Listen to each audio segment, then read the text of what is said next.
Alright, so this video is just going to quickly go over light mass importance volume.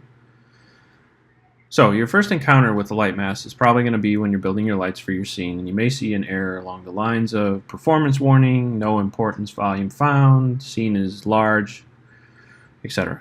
Okay, and that's just Unreal letting you know, hey, there's a lot of lighting calculations going on here. We can speed that up, make things better if you add this light mass importance volume. So light mass itself is the tool that's used to determine static lighting in Unreal. So if we weren't using static lighting, drive a light in here. Oops.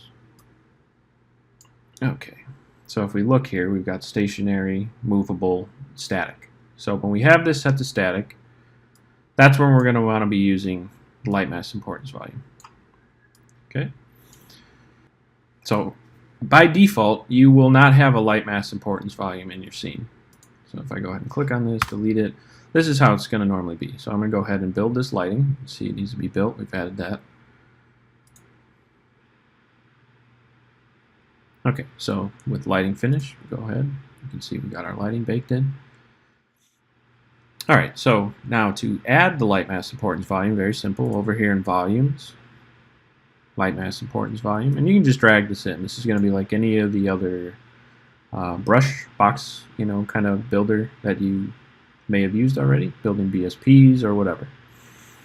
And basically now this is it. This is your volume in here. So what you want to do is make sure that this is encompassing your entire light and the area that you want that light to affect. So the simplest thing is we can just click on this. I have it selected.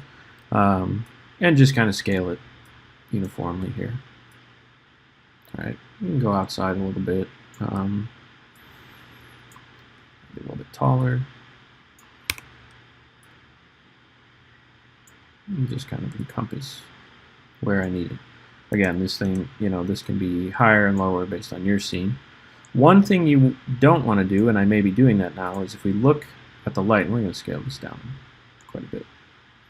Okay, so this radius here, we don't want this to be clipping or anywhere close to where this would overlap. So just stretch this out a bit, move this back a little.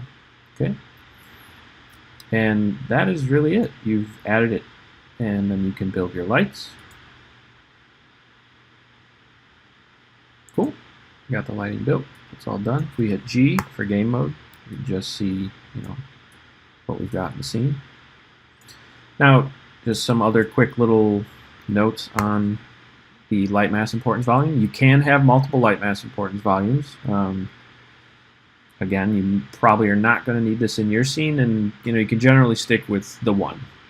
Like I mentioned, you don't want to place those light mass importance volumes between lights or kind of on the edge.